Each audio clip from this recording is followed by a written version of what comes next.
anyone listening carefully in Montecito would have heard the sighs from Buckingham Palace that this all came just a couple of days before the VE Day commemorations, which we were told at the beginning of the year was going to be a highlight of the royal calendar for 2025. This was something, as we said with George, means so much to the royal family. It's so key to what they do, what they stand for. And I was surprised by that, by the timing, because Harry, being a veteran himself of two tours of Afghanistan, 10 years in the armed forces, he will have known full well the impact that would have had of doing that just before VE Day. Welcome to the Royals with me, Roya Nikkhah. And me, Kate Mansey. It's been quite the week, hasn't it, Kate? It certainly has. We've just raced back to our studio here from the service of Thanksgiving at Westminster Abbey on the fourth and final day of celebrations for a historic VE Day.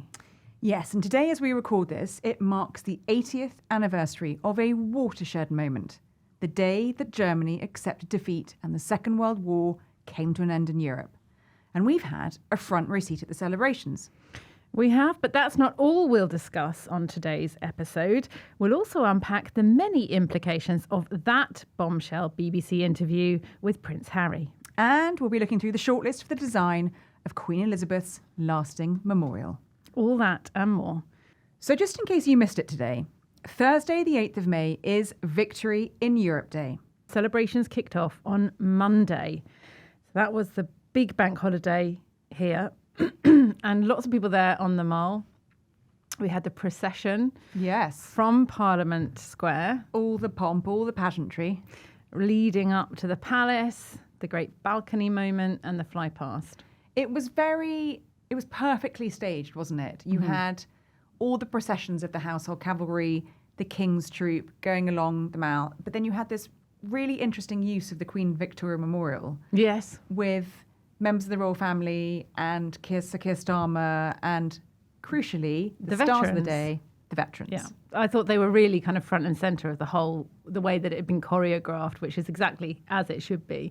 So we saw before that procession, we saw the royal family, didn't we, get into the kind of royal box, and they were sitting alongside veterans. So there's lots of nice kind of chit-chat among them. So we saw the King speaking to Joy True. We saw Kate having a really good chinwag with a veteran who had got out his photographs and was kind of showing what he looked like when he was in the services, when he was serving in the war. And I thought that was a really good moment. It did. It's interesting you say about it being kind of staged, because it did seem very staged, but brilliantly so. Yes. Because we had the start of it, actually, Timothy Spall in Parliament Square delivering, stirring those brilliant words, and excerpt, not the whole thing, from Winston Churchill's words about ending, the tyranny of war. And I thought that was really powerful. What everyone always looks forward to, who I think you've got to assume that a lot of people who gather around Whitehall and the Mall, what they always look forward to is the balcony moment, isn't it? It's the royal family on the balcony coming out. And this was a sort of quite unique balcony appearance. We haven't seen them up there since Trooping the Colour last June. And there had been quite a lot of discussion, hadn't there, over whether or not this balcony appearance would happen, because the King felt he didn't want the veterans to be overshadowed. He didn't want the royal family to be the centre of attention on Monday. He wanted it to be about the veterans. But he gave it a lot of thought and felt that actually the echo of his grandfather and grandmother coming out 8 times on the balcony 80 years ago, there was something quite moving and historic about echoing that. Yeah, So and I think he it would have been a real misstep not to have done that. Because that and the fly past always feels very, doesn't it, sort of big. Yes, and we weren't told until beforehand, shortly before we saw them, the little Waleses were in tow as well that day. So George, and thank Charlotte, goodness they were, because we rely on Louis, don't we, for the moments. Yes, the veterans were the star of the show, but if there was a good kind of comic actor waiting in the wings, it was Louis, wasn't it? Yeah, brushing off Dad's suit and his uniform and kind of pulling on his aglets, and then when George kind of did, brushed his hair out his face, Louis did that, didn't he? Yeah, Louis had a go. It just made everyone laugh. It made everybody laugh, and I think he's such a natural He's a kind of comedy actor, isn't he? He is a natural born performer. And a natural born royal is Princess Charlotte, who is so poised. She is. And yeah, I think she's fantastic for her age. Only just turned 10. I think she's quite incredible. Yeah, she is. What was very interesting about Monday was the unexpected appearance of Prince George at the Veterans' Tea Party after the big balcony moment. So this was the tea party hosted by the King and Queen in the marble corridor. It all looked didn't it? It looked very beautiful. It was all done up with bunting and very sort of reminiscent of street parties, back on VDay 80 years ago. Yeah, we had the sausage rolls, we had quiches. The menu was very much kind of its era, wasn't it? It was wonderful. And George appeared with his parents, and we were told by Kensington Palace it was a very last-minute decision, just, very fluid, felt right, to take him there. He was very keen to go. And, all the videos and the pictures of George sitting down with both of his parents and with the veterans and really listening very intently. He was. And one of the veterans said, you should be proud of him to William. And I think it was quite a moment, because these are the things that Kensington Palace, Buckingham Palace, they all know are that link between the royal family and the military family and the country. These are so important, these moments. One of the rare times we saw Kate after her cancer treatment was on Remembrance Sunday.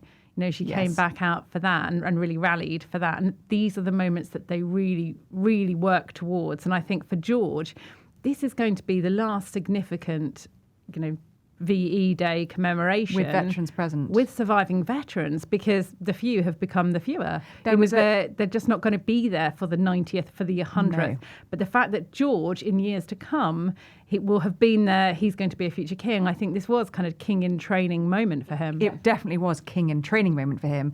There was a lovely moment where there was a 101-year-old veteran who turned to him and said, it's very important that you are here, because the memories are fading. It's important that the younger generations know and understand and don't forget. Mm-hmm. And I think, for George to start really understanding that from, in the words of a 101-year-old who won't be here for the 90th anniversary is important. I think what's interesting to me about George being there is that, we know how fiercely protective William and Kate are of him.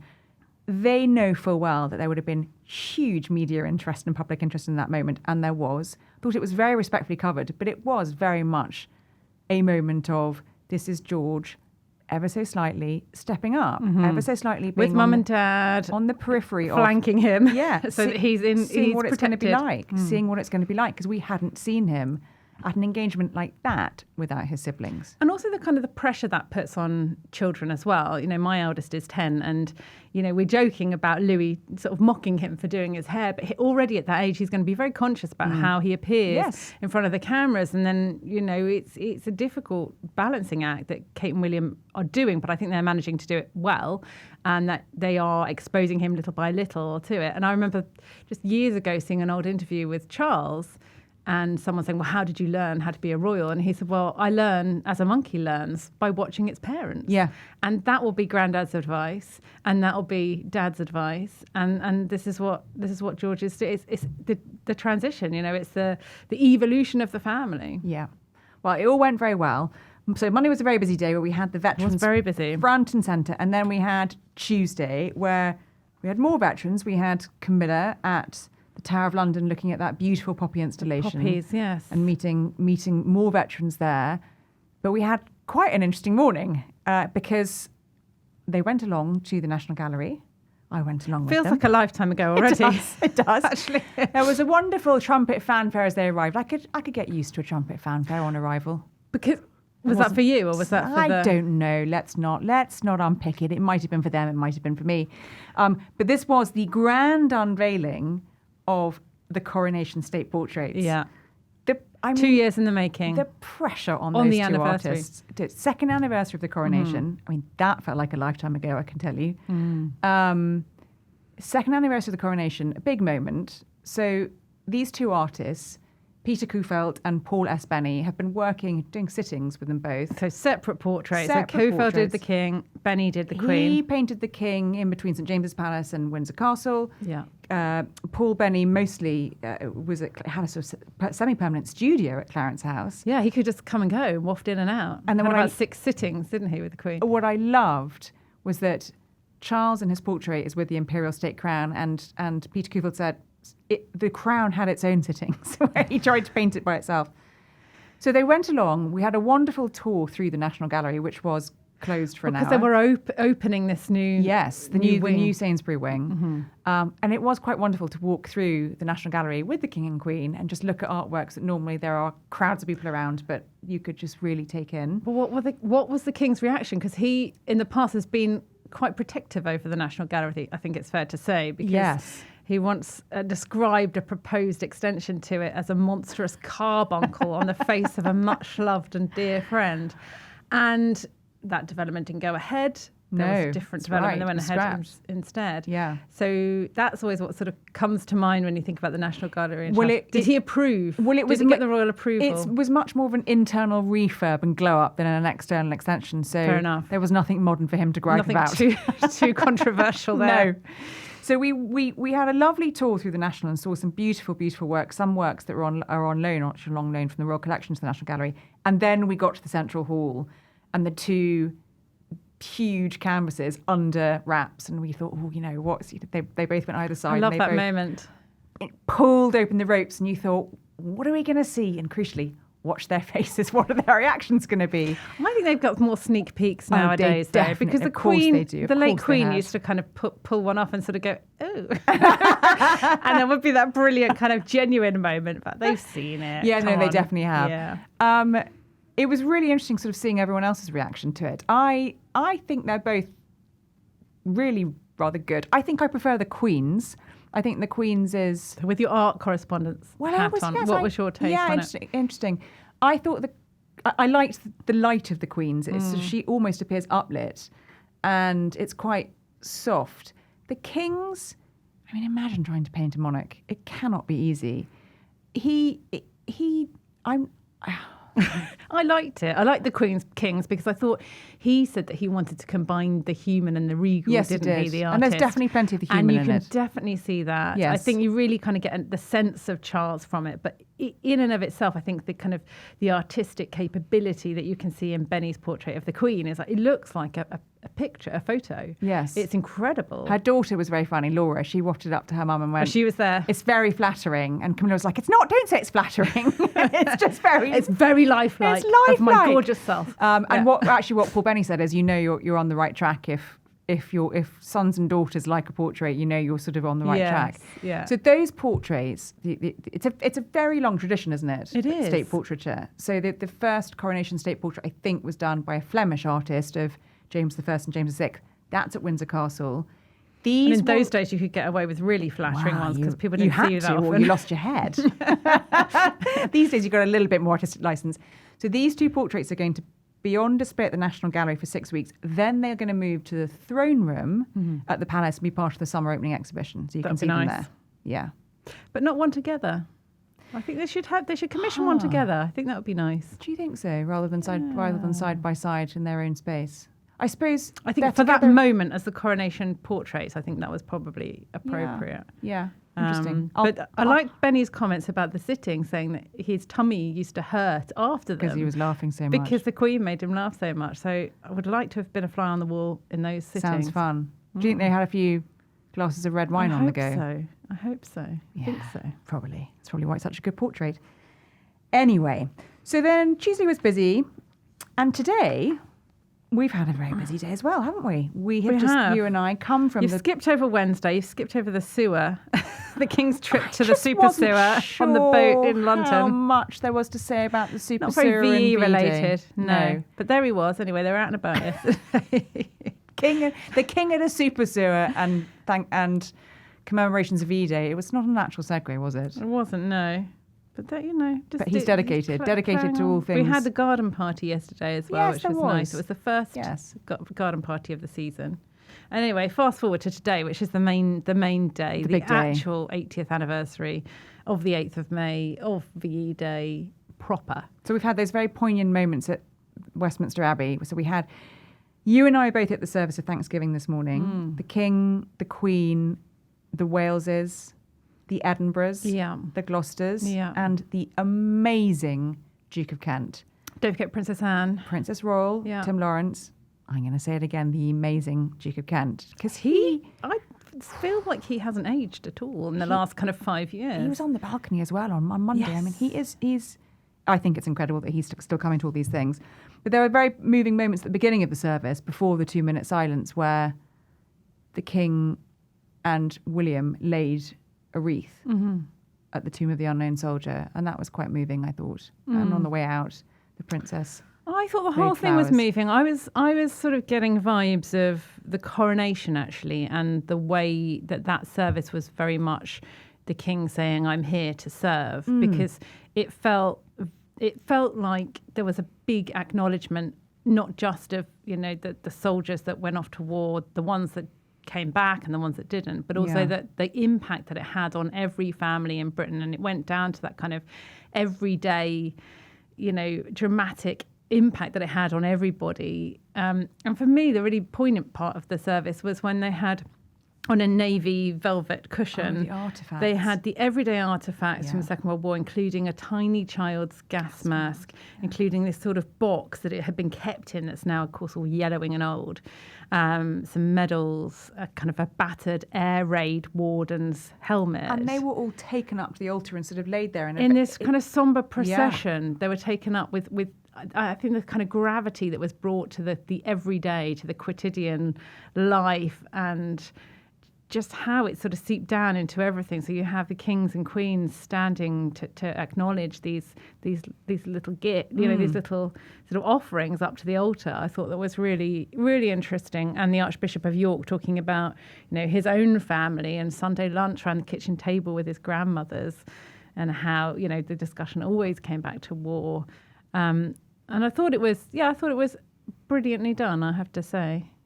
I really enjoyed the readings of that letter from the soldier back to a 7-year-old son who wrote to him from Italy. It's wonderfully moving letter about how proud he was of him. And then the actor just said at the end, a few months later, he was killed in action. And you just, really... And then there was a much more uplifting reading by another actress, from a mother writing to her daughters who've been evacuated. Thornton, yes.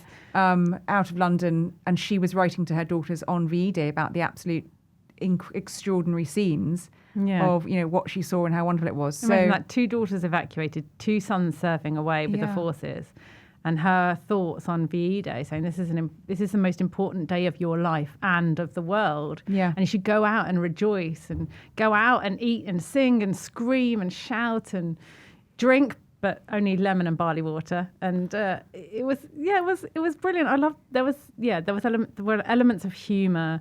So much of it is still about, isn't it? Wonderfully warm. It's still about remembering those who served.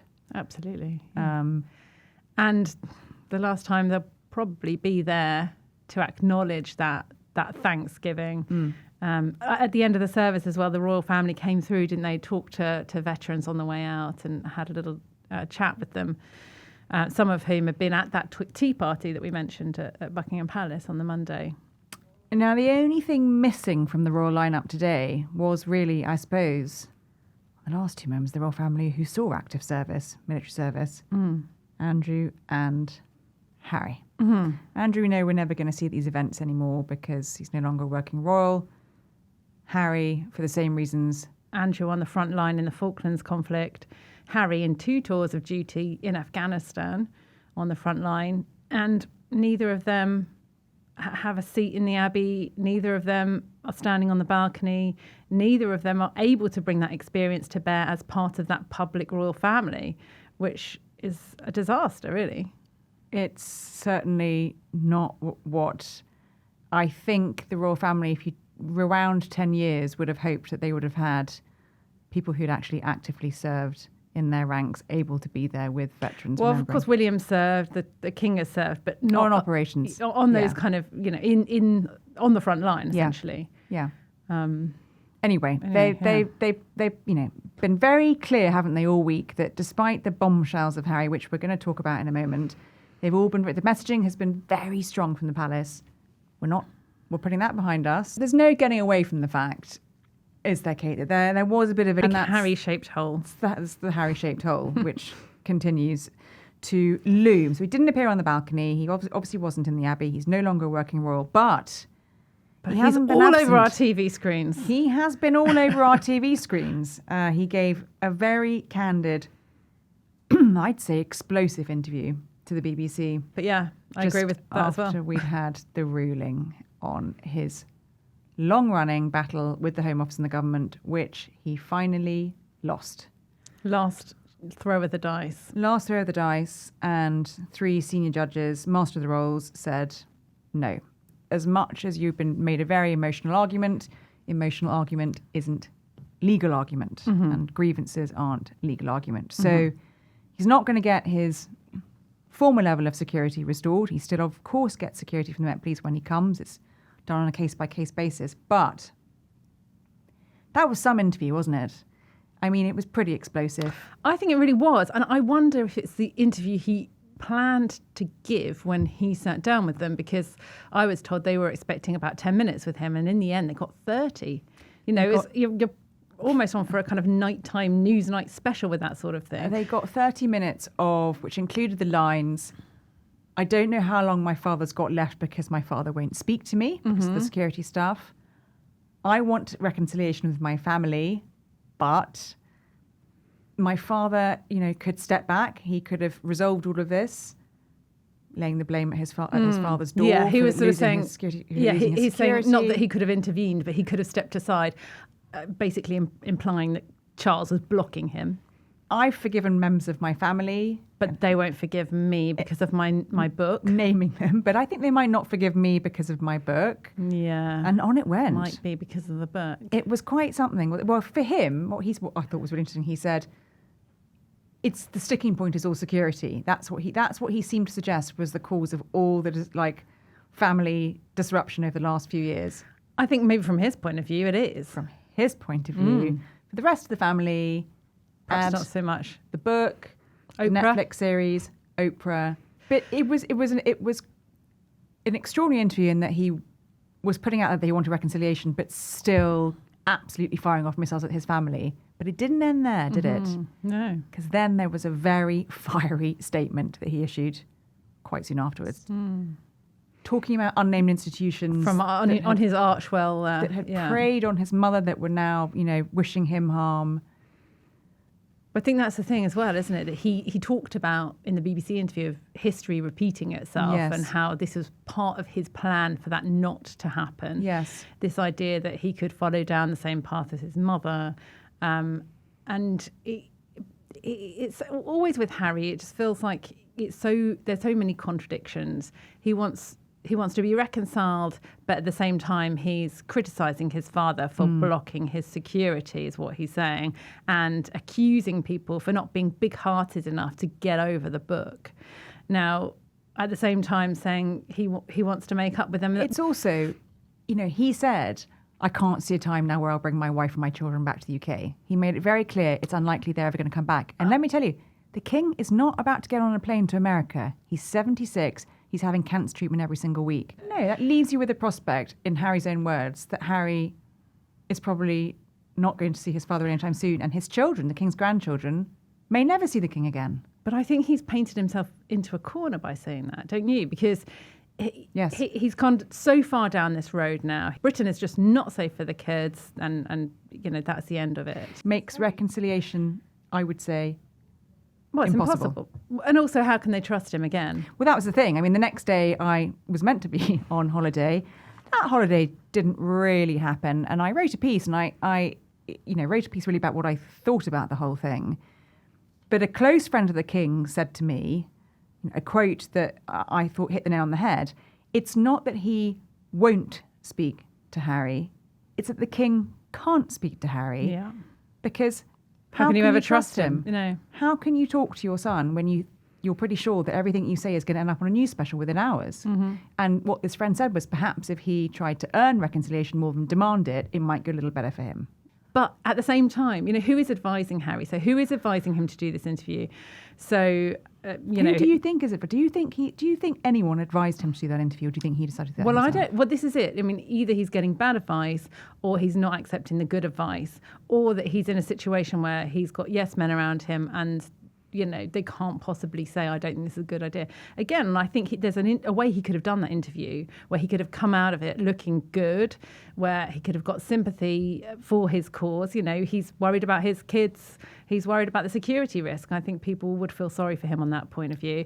Yeah. If he said, but then he goes too far. He does. And it was that line, wasn't it, that put a lot of people's backs up outside of the royal family, which was calling our courts, our judicial system, a good old-fashioned establishment stitch-up. That's how he describes Exactly. 3 different rulings by 3 different courts and the final ruling from the Court of Appeal. The King's courts in the King's government, taking the King's government to court in the King's courts, it's extraordinary, really. And in that statement about a security committee it's not that just decides on the King's security. It's sad. But and I also think this kind of belligerence of making this standpoint, he might come to regret, saying, I can never bring my kids here, because one day he might want to. Yes. And, we've got Invictus here in Birmingham in 2027. Okay, that's a couple of years away, but it'll come around pretty quickly. Wouldn't he like his kids to come and see that with him? Wouldn't he like to involve them in some way in some of his work? I think, I feel like he's, obviously, but then that's his point, isn't it? That he doesn't feel like he can come. But there might be another constitutional headache too, because he said in that statement he was going to write urgently, didn't he, to the Home Secretary, Yvette Cooper, and ask her to urgently review the way his security is looked at. He said he would call on the Prime Minister, and he called on the Prime Minister to look into it. Now, the King, previously as Prince of Wales, has got into quite a lot of hot water for firing off Black Spider memo letters to various ministers lobbying for things, because it's not just the King, but all members of the royal family are meant to be above politics. They're not meant to be writing to Home Secretaries asking for urgent reviews of their security. And some people might say to that, well, he's left, he's no longer a working member of the royal family, but the fact remains he's 5th in line to the throne. Yeah. And then the next day we had a picture from Meghan, who wasn't involved in the interview. I was told she wasn't there at the house in Montecito where he did the interview. She didn't come to London for the court hearing and has been sort of largely absent about that story, about the narrative over UK security. But then she did release a picture of Harry with his 2 children from behind, a nice black and white image the following day, which very much seemed like a sign that she was supporting them. Family unit. Yeah, this is our family unit. Yeah. And we've heard endlessly, she's in kind of podcast season, isn't she? So we're hearing quite a lot about her and various... And they put out that picture of Archie, didn't they, on his 6th birthday on Tuesday, calling him our son, as in S-U-N, a picture of him standing in front of a sunset. Quite sweet. It was quite sweet. But, another reminder that those are the pictures probably that the King sees, are the ones on Meghan's Instagram. You might occasionally catch, the sound of Lilibet's voice on the Instagram. Those are probably now the only, realistically, times he's getting to see the children. Yeah. It doesn't sound like they were in a situation where they're having happy family Zoom calls, monarch to second son. No, indeed not. And I think anyone listening carefully in Montecito would have heard the sighs from Buckingham Palace that this all came just a couple of days before the VDay commemorations, which we were told at the beginning of the year was going to be a highlight of the royal calendar for 2025. This was something, as we said with George, means so much to the royal family. It's so key to what they do, what they stand for. And I was surprised by that, by the timing, because Harry, being a veteran himself of two tours of Afghanistan, 10 years in the armed forces, he will have known full well the impact that would have had of doing that just before VE Day. It's not deliberate, but... Yeah, well, that's what I think. I think it's unthinking. I don't think it was a deliberate kind of... And you can't, he has no say over the timing of a court ruling. Yeah. But he will have known the reverberations of that interview. It would have been massive, and massive they were. That was huge, that story. But is that everything he said?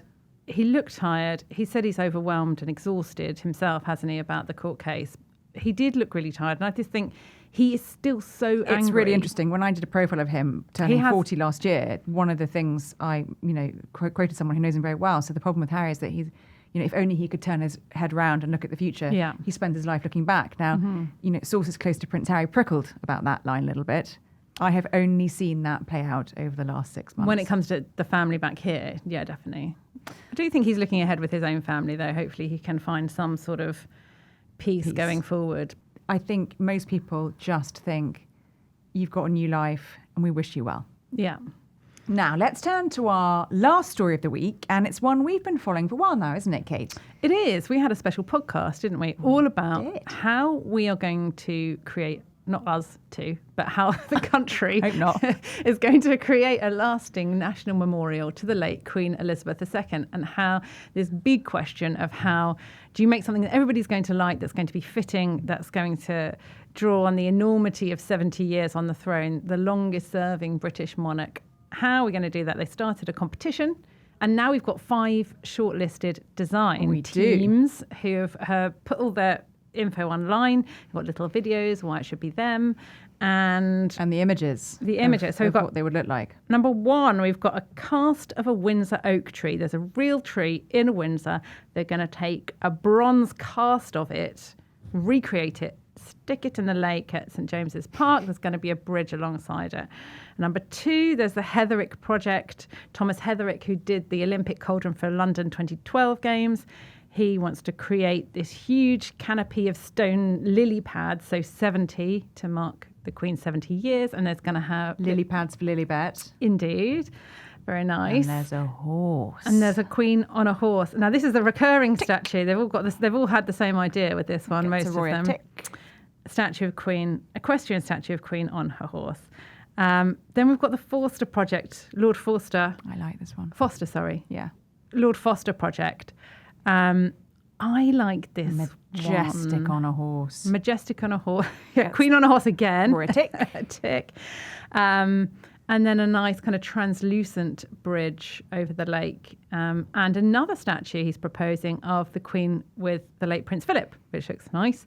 Number 4, possible audio installations featuring the late Queen's voice. It's a bit wafty for me. Yeah. The public are now, you can go online. You can look at this stuff online. I really like them. I'm, as you wouldn't be surprised to know, I love all the ones that feature her on horseback, because I think, well, we know that the Queen was most happy with her horses, and there are so many wonderful images over the years of her on parade on horseback. I really like the Norman Foster statue. I think it's very regal and very majestic. It has Elizabeth II in large lettering on one side. I would suggest having Elizabeth the Great on the other.